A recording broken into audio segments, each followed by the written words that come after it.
হে আমার জান মদিনা, আমার প্রাণ মদিনা, ভুলে যেতে চাইলেও ভোলা যায় না, ভুলে যেতে চাইলেও ভোলা যায় না। মদিনার স্মৃতিগুলি ভাবি বারে বার, কবে যাব প্রিয় নবীর রওজা তোমার।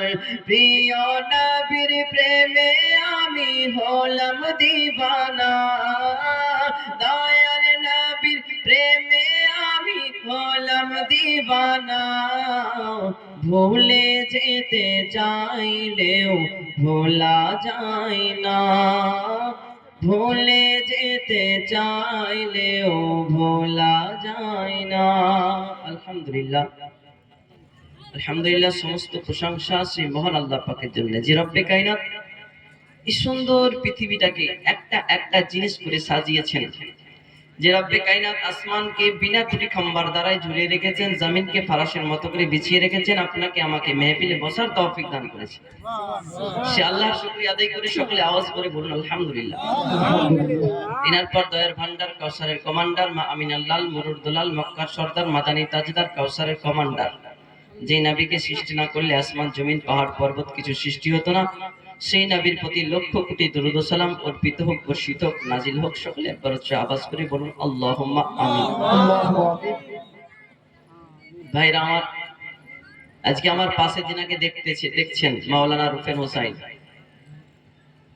ছোটবেলাতে যখন ভর্তি হলাম মাদ্রাসায়, ওনার চাইতে 3 ক্লাস নিচে পড়ছিলাম, 3 ক্লাস। তো ওয়াজের কিভাবে টাইটেল শিখতে হয়, কিভাবে ওয়াজ করতে হয়, কথা বলেন না তো, কিভাবে ওয়াজ করতে হয় উনি ঠিকই বলেছেন। ওয়াজ শিখাতেন কিন্তু খুব মেরেছেন আমাদেরকে। তো ওনার কাছ থেকে শিখেছি আলহামদুলিল্লাহ। আমরা তো খুব ভালোবাসি। আপনাদের কাছে রিকোয়েস্ট করি, যেহেতু আমাদের ভালোবাসার মানুষ, তা আপনারা কষ্ট দেন না, হাত জোর করতেছি। ইমাম সাহেব মানুষ, ওনার ইমাম সাহেবদেরকে ভালোবাসতে হবে। ইমাম আসলে কারা? ইমাম হচ্ছে মাথার তাজ। রাসূলুল্লাহ সাল্লাল্লাহু আলাইহি সাল্লাম বলেছে আল ওয়ারাসাতুল আম্বিয়া, আল উলামা ওয়ারাসাতুল আম্বিয়া। অতএব এক একটা ইমাম, এক একটা মাওলানা, এক একটা নবীদের ওয়ারিস। বলেন সুবহানাল্লাহ। সুবহানাল্লাহ। তাই ইমাম সাহেবদেরকে যদি ভালোবাসেন, আল্লাহ রাব্বুল আলামিন আপনাকে ভালোবাসবেন। কারণ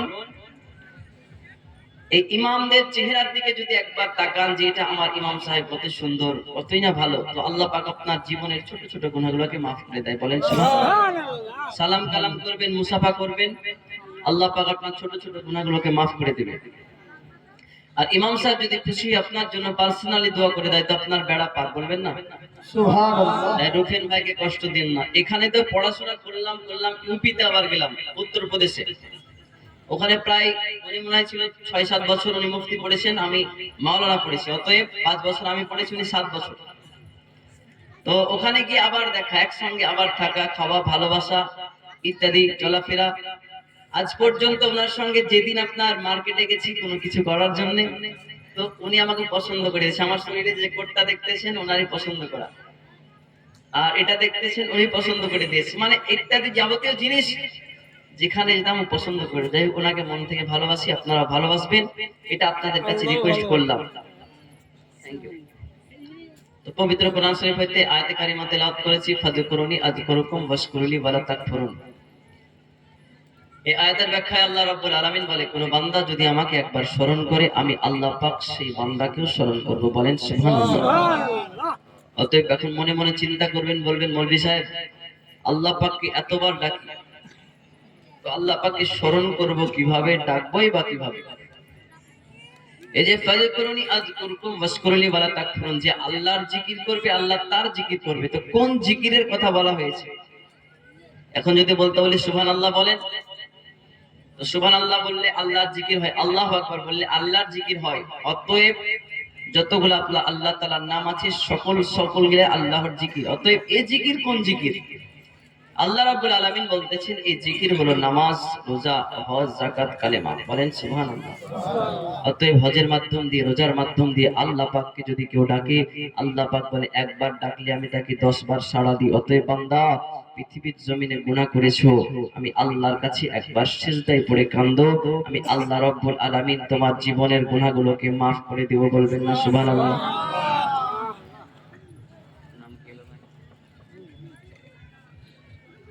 বিনামে একজন 700 টাকা দান করেছে, আল্লাহ পাক তার দানকে কবুল করুক। সকলে বলুন আল্লাহুম্মা আমিন। নারে তাকবীর, নারে রিসালাত, মাসলাকে আলা হযরত। তো বলতেছিলাম যে আল্লাহ পাককে স্মরণ করতে গেলে সিজদায় পড়ে কান্না করতে হবে। কিছু গুরুত্বপূর্ণ কথা হলো বাবারা, ও ভাই গেল বাবা, কিছু গুরুত্বপূর্ণ কথা হলো। এদিকে তাকা, ধ্যান দেন এদিকে। ও বাচ্চা ছেলে আলা মেরে দিয়েছে, আর বাবু মেরো না, হ্যাঁ না তোমাকে মেরে দিবে। তো এবার বলতেছিলাম যে আমরা পৃথিবীতে যখন আসলাম, ইল্লিন বলে একটা ঘর আছে আসমানের উপরে, পৃথিবীর মধ্যে সমস্ত মানুষের রূহকে সেই জায়গার মধ্যে রাখা হয়। আর রূহগুলাকে এক জায়গার মধ্যে লাইন করা হলো। লাইন করার পরে আল্লাহ পাক সেখানে উপস্থিত হয়ে বললেন, বান্দারা আমি কি তোমাদের রব নই? আমরা সকলে বললাম আল্লাহ রব্বি, আল্লাহ আপনি আমাদের রব। আমরা আল্লাহকে রব বলে মেনে নিলাম। আল্লাহ বলে একটা সুন্দর একটা দুনিয়া বানিয়েছি, তোমরা পরস্পর যাইবা আর আমি আল্লাহর ইবাদত করবা। বলেন অতএব আমরা পৃথিবীতে এসেছি, আমাদের সে কথা কি মনে আছে? মনে নাই? তেমন এই পৃথিবীতে যেটা করব ওই দুনিয়াতেও মনে থাকবে না। তখন ওই দুনিয়ার কথা মনে চলে আসবে যে হ্যাঁ আমরা আল্লাহ পাকের সঙ্গে ওয়াদা করেছিলাম যে নামাজ পড়বো বলে, কিন্তু দুনিয়ায় গিয়ে আমরা নামাজ পড়িনি। অতএব আমরা ভুলে গেছি যে নামাজ পড়তে হবে। এই জন্য আল্লাহ পাক আবার পবিত্র কোরআন শরীফের মধ্যে আমাদেরকে ইশারা করলেন, ফাহাসিবতুম আন্নামা খলাকনাকুম আবাসা ওয়া আন্নাকুম ইলাইনা লা তুরজাউন। বান্দা, তোমাকে পৃথিবীর জমিনে আমি এমনি এমনি পাঠাই নাই, আজাদও ছেড়ে দেই নাই। আল্লাহ কিসের জন্য পাঠালেন? ওয়ামা খলাকতুল জিন্না ওয়াল ইনসা ইল্লা লিয়াবুদুন। জিন এবং মানুষকে পাঠিয়েছি ইবাদতের জন্য। বলেন সুবহানাল্লাহ। অতএব আল্লাহ রাব্বুল আলামিনকে ভালোবাসতে হবে। আল্লাহ যদি রাজি হয়ে যায়, মান্নাহুল মাওলা ফালাহুল কুল, যে আল্লাহর হয়ে যায় সারা পৃথিবী তার হয়ে যায়। বলেন সুবহানাল্লাহ। এজন্য আল্লাহ পাক আল্লাহ তাআলা বলে, বান্দারে, কথা বলা যাবে না, খুব গভীর মনোযোগ। আমি আল্লাহ তাআলা যদি চাইতাম তোমাকে আমি গাছপালা, নদ নালা, পশু পাখি বানাতে পারতাম। আমি আল্লাহ তাআলা যদি চাইতাম তোমাকে আমি আগুন পানি বানাতে পারতাম। কিন্তু আমি আল্লাহ পাক বড় দয়া করে মায়া করে পৃথিবীর জমিনে মানুষ বানিয়েছি। বলেন না সুবহানাল্লাহ। লাকাদ খালাকনাল ইনসানা ফি আহসানি তাকওয়িম। 18,000 মাখলুকাতের মধ্যে আমি আল্লাহ পাক তোমাকে সুন্দর করে পয়দা করেছি। আরো একবার বলেন সুবহানাল্লাহ। ওই রব্বে কায়নাতের প্রতি আমাদের ভালোবাসা জারি করতে হবে। তখন বলতেছিলাম আল্লাহর জিকির করলে আল্লাহ আমাদের জিকির করবে। বলবেন হুজুর তাহলে আল্লাহর কতবার করে জিকির করলাম, আল্লাহ কেন আমার কথা শুনে না? আমার ঘরে টাকা নাই, আল্লাহর কাছে বলি বারবার করে, আল্লাহ আমার ঘরে টাকা নাই, আল্লাহ মেহেরবানি করে আমার ঘরে টাকা দাও। কিন্তু আল্লাহ তাআলা তো আমার কথা শুনে না। আজকে আল্লাহ তাআলার কাছে কতবার করে বললাম, আল্লাহ আমার ঘরে অনেক টাকা পয়সা নাই, খাবার নাই, দাবার নাই, আল্লাহ তুমি আমার গরিবী হালাতকে দূর করে দাও। কিন্তু আল্লাহ তো আমার কথা শুনে না। যার ঘরে সন্তান নাই সে বারবার করে আল্লাহর কাছে দোয়া করে, ও রব্বে কায়নাত, আজকে পাশের বাড়িতে তুমি তার 10টা সন্তান দিলা আল্লাহ, কিন্তু তুমি আমার ঘরে একটা সন্তান দিলা না। ও রব্বে কায়নাত, তোমার কাছে বারবার করে ডাকি আল্লাহ তুমি আমার একটা সন্তান দাও, একটা সন্তান দাও। কিন্তু আমার আল্লাহ পাক তোমার কথা শুনে নাও। আজকে পৃথিবীর জমিন থেকে যদি তোমার স্বামী চলে যায়, তুমি আল্লাহর কাছে রিকোয়েস্ট করো, আল্লাহ তুমি এতই নিষ্ঠুর যে আমার স্বামীকে আমার কাছ থেকে নিয়ে চলে গেলা। আজকে তোমার সন্তানের যদি ইন্তেকাল হয়ে যায়, তুমি আল্লাহর কাছে বলো, আল্লাহ তুমি এতটাই নিষ্ঠুর, তুমি আমার সন্তানটাকে নিয়ে নিলা। কিন্তু আমার আল্লাহ ডাক দিয়ে বলে, বান্দারে, ওয়ালা নাবলুওয়ান্নাকুম বিশাইইম মিনাল খাউফি ওয়াল জু'i ওয়া নাকসিম মিনাল আমওয়ালি ওয়াল আনফুসি ওয়াস সামারাত। আমার আল্লাহ বলে কাউকে ভয় দেখিয়ে, কারো ফসল পানি নষ্ট করে, কারো টাকা পয়সা নষ্ট করে আমি আল্লাহ পাক কাউকে স্বামী হারা বানাইবো, কাউকে স্ত্রী হারা বানাইবো, কাউকে সন্তান হারা বানাইবো। বান্দা যদি সবর করতে পারে, ইন্নাল্লাহা মা'আস সাবিরিন, আল্লাহ পাক সবরকারীকে ভালোবাসে। বলেন সুবহানাল্লাহ। বুঝতে পারছেন তো? লা তাহজান ইন্নাল্লাহা মা'ানা, হাদিস শরীফের মধ্যে আল্লাহ পাক বলে বান্দা নিরাশ হইও না, চিন্তা করো না, আমি আল্লাহ তোমার সঙ্গে আছি। বলেন সুবহানাল্লাহ। লা তাকনাতু মির রাহমাতিল্লাহ, আল্লাহ বান্দা আমার রহমত থেকে তোমরা ক্লাস হয়ে না, নিরাশ হয়ে না, আমার রহমতের প্রতি তোমরা জারি রেখে সবর করো, অবশ্যই আমি আল্লাহর রহমত তোমার প্রতি আসবেই আসবে। বলেন সুবহানাল্লাহ। এজন্য আমার আল্লাহকে বড্ড বেশি ভালোবাসতে হবে, কারণ আল্লাহর ইশারা ছাড়া পৃথিবীর কোনো কিছু চলাফেরা করা সম্ভব নয়। আল্লাহ তাআলার ইশারা ছাড়া গাড়ি ঘোড়া চলবে না, আল্লাহ তাআলার ইশারা ছাড়া আজকে কোনো কিছুই আপনার চলাফেরা করা সম্ভব নয়। আল্লাহ তাআলার ইশারা ছাড়া আজকে চন্দ্র আপনার এদিক ওদিক হবে না, সূর্য উঠবে না, আল্লাহ তাআলার ইশারা ছাড়া পৃথিবীর জমিনে হাওয়া বইবে না, আল্লাহ তাআলার ইশারা ছাড়া গাছপালা চলবে না, আল্লাহ তাআলার ইশারা ছাড়া তুমি আমি ব্যবসা করতে পারবো না, আল্লাহ তাআলার ইশারা ছাড়া তুমি কথা বলতে পারবে না, চলাফেরা করতে পারবে না। ও রব্বে কায়না, এই পৃথিবীর জমিনে তোমাকে আমাকে কত কিছু দিয়েছে, ওরে আমার বান্দা, আমার আল্লাহ ডাক দিয়ে বলে বান্দা রে, পৃথিবীর জমিনে তোমার কাছে আমি কোনো কিছু চাই না রে বান্দা, আজকে তোমাকে আমি ফ্রিতে অনেক কিছু দিয়েছি রে বান্দা। আজকে তোমার যদি শরীরটা অসুস্থ হয়ে যায়, তোমার শ্বাস প্রশ্বাসের যদি একটু কষ্ট হয়ে যায়, আজকে তোমাকে হসপিটালে ভর্তি করা হয় রে বান্দা, কিন্তু তুমি যখন অক্সিজেন মাস্ক পরো, ওই অক্সিজেন মাস্ক পরার কারণে টাকা লাগে, কিন্তু আমি আল্লাহ পাক দিনের পরে দিন তোমাকে অক্সিজেন দিতেছি, কোনো প্রকারের টাকা লই না। আজকে আমি আল্লাহ পাক, তুমি এসির হাওয়া খেতে গেলে পয়সা লাগে, পৃথিবীর জমিনে আমি আল্লাহ পাক এত সুন্দর করে হাওয়া বইয়ে দিয়েছি, কোনো রকমের কোনো টাকা পয়সা লি না। এই যে প্যান্ডেল দেখতেছেন কত সুন্দর করে সাজিয়েছে, এই যে আপনার লাইট মাইক কত সুন্দর করে সাজাইলো, আমার আল্লাহ রাব্বুল আলামিন বলে বান্দা, পৃথিবীর জমিনে এত সুন্দর করে সমস্ত কিছু সাজিয়েছে, বড় টাকা লেগেছে রে বান্দা, কিন্তু আমি আল্লাহ পাক পৃথিবীর জমিনে কত সুন্দর করে ফল দিলাম, যাতে করে পৃথিবীটা সুন্দর লাগে। পৃথিবীর জমিনে আমি আল্লাহ পাক কত প্রকারের গাছপালা দিলাম, যাতে করে পৃথিবীটা সুন্দর লাগে। পৃথিবীর জমিনে আমি আল্লাহ পাক কত রকমের পাহাড় পর্বত দিলাম, যাতে করে পৃথিবীটাকে সুন্দর লাগে। ওই আসমানের দিকে যদি চাইয়া দেখি, আল্লাহ এত সুন্দর করে তারকা দিয়েছো আল্লাহ, আসমানটারে এত সুন্দর করে সাজিয়েছো আল্লাহ, তোমার বড় মনে শুকরিয়া আদায় করতে ইচ্ছা করে। আল্লাহ পাক বলে বান্দারে, পৃথিবীর জমিনে তোমার কাছে কিছু চাই না, শুধুমাত্র সিজদায় পড়ে আমি আল্লাহর কাছে চাও রে বান্দা।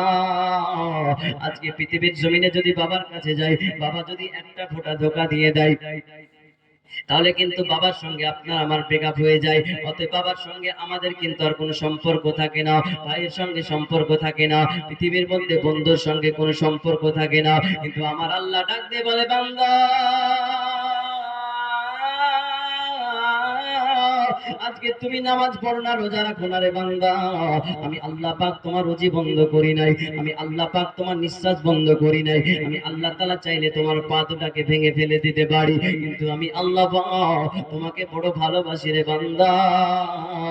তোমার কাছ থেকে আমি আল্লাহ পাক কিছুই চাই না, শুধুমাত্র সিজদায় লুটে আমার কাছে কান্দো, আমি আল্লাহ পাক এটাই বড় আমার পছন্দনীয়। বলেন সুবহানাল্লাহ।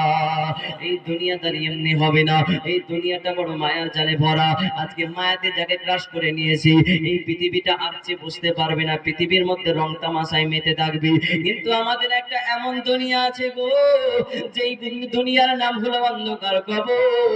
ওই কবরে আপনাকে আমাকে একদিন চলে যেতে হবে, ওই কবর বড় কঠিন জায়গা, ওই কবরের মধ্যে আপন বলে আর কেউ থাকবে না। পৃথিবীর জমিনে আজকে বেঁচে আছে কত মানুষ, আমার খোঁজ নাই খবর নাই, কিন্তু মরণ হয়ে গেলে আর আমার আপনার কেউ খোঁজ নেওয়ার মতো নাই। এই জন্য কিছু আমাদেরকে করে যেতে হবে, যাতে করে অন্ধকার কবরের মধ্যে আমরা সুখে থাকতে পারি। বলেন সুবহানাল্লাহ। এই জন্য বলি বাপ, নামাজ পড়তে হবে, কবর যেতে হবে কিনা, মরতে হবে কিনা একদিন। জি জি, এমন করে বলেছেন যে মরতেই হবে না। আল্লাহ রাব্বুল আলামিন আমাদের মরণটা আসান শহীদে আল্লাহ পাক কবজ করুক। সকলে বলুন আল্লাহুম্মা আমিন।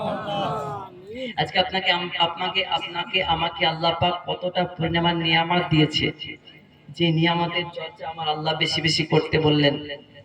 সবচাইতে পৃথিবীর মধ্যে বড় নিয়ামত হচ্ছে মা বাবা, অতএব মা বাবার মতো আপনার কেউ হবে না। আল্লাহ পাক এটাকে অনেক পরিমাণে সুন্দর একটা নিয়ামত দিয়েছে। দ্বিতীয় নম্বর বড় নিয়ামত হচ্ছে পানি। পানি পান করেন না? পানির কোনো রং আছে? কথা বলেন। এই মা বোনেরা শুধু চিন্তা এত কিসের গো? বেটার বিহা লাগাছে নাকি? বেটা যদি বিহা লাগে তো বাপ আছে তো, আপনার তো কিছু টেনশন। তো এই জন্য আজকে আমরা আমরা এত সুন্দর আল্লাহ পাক দিয়েছে, আমাদের হাত আছে, পা আছে, চোখ আছে, সমস্ত কিছু আছে, তবু আমরা নামাজ পড়তেছি না। কিন্তু আজকে যার হাত নাই তাকে কি একবার জিজ্ঞাসা করো, ভাই আরে পৃথিবীর জমিনটা তোমার কেমন লাগে? যার পৃথিবীতে চোখ নাই তাকে গিয়ে জিজ্ঞাসা করো, ভাইয়া তোমার চোখ নাই পৃথিবীতে কেমন লাগে? যার দুটা পা নাই তাকে গিয়ে জিজ্ঞাসা করো, তোমার পা নাই তোমার কেমন লাগে? দেখবে রে বান্দা চোখের পানি ছেড়ে ছেড়ে কাঁদবে, ভাই রে আমার, তোমার মতো যদি আমার দুইটা হাত থাকতো, তোমার মতো যদি দুইটা পা থাকতো গো, তোমার মতো যদি আমার দুইটা চোখ থাকতো, খোদার কসম করে বলি আল্লাহর নিয়ামতের প্রতি আমি কোনোদিন কাজ হইতাম না, আল্লাহর প্রতি বড় মহব্বত করতাম, ভালোবাসতাম। আজকে আপনার আমার নবী সাল্লাল্লাহু আলাইহি সাল্লামকে বেশি বেশি করে ভালোবাসতে হবে, কারণ ওলিকে সর্বপ্রথমে ভালোবাসতে হবে।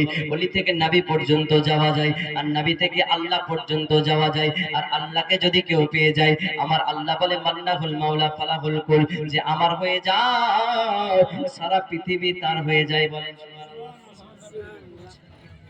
জনাব আরশাদ সাহেব 500 টাকা দিয়েছে, গ্রামীণ মন্ডল সাহেব, আল্লাহ পাক তার রোজি রোজগার, ব্যবসা বাণিজ্য, ক্ষেত খামারে বরকত দান করুন। সকলে বলুন আল্লাহুম্মা আমিন। নারে তাকবীর, নারে রিসালাত, মাসলাকে আলা হযরত। ওনার শ্বশুরের নামে দিয়েছে, ওনার শ্বশুর যদি বেঁচে থাকেন পৃথিবীতে তো আল্লাহ পাক আরো নেখায়েত দান করুক, আর যদি ইন্তিকাল হয়ে যায় তো আল্লাহ পাক এই মেহফিলের ওসিলা দিয়ে তাকে জান্নাতুল ফিরদাউস দান করুক। সকলে বলুন আল্লাহুম্মা আমিন। এই নামে 200 টাকা দান করেছে, আল্লাহ পাক তাদের দানকে কবুল করুক। সকলে বলুন আল্লাহুম্মা আমিন। এই জীবনটা হলো এক ভাঙা বাড়ি,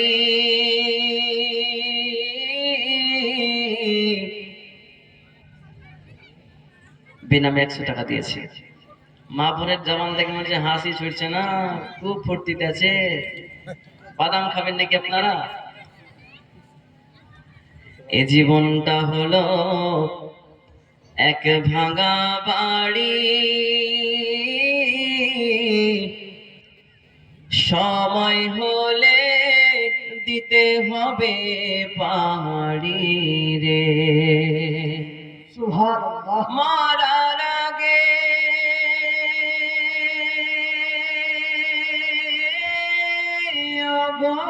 নবী ডাকো সোনার মদিনা,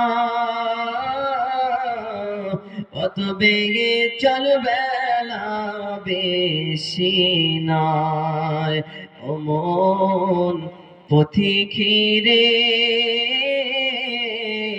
পথ বেগে চলবে না বেশি নয়। বলবো কে শুনবেন? হাত উঠে বলেন তো ইয়া রাসূলুল্লাহ। কেউ কেউ তুলে নিজে মনে হয় শুনবে না। বলবো বলবো দেন 1000 টাকা দেন, 1000 টাকা দেন। আমার বলতে তো কষ্ট হয়, মজুরিটা তো দিতে হবে নাকি?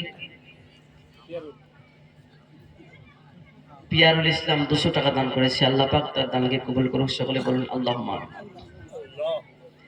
যাই হোক, গজল তো অনেক শুনেছেন, কিছু কিছু আমলের কথা বলতেছি। আচ্ছা, নবী যে জিনিসটা দেখেছে, নবী যে জিনিসটাকে ইশারা করেছে, সেই জিনিসটা যদি পৃথিবীতে আপনার সামনে আসে আপনি কি করবেন? কি করবেন? অবশ্যই দেখবেন। দেখবেন কিনা বলেন না, কথা বলেন।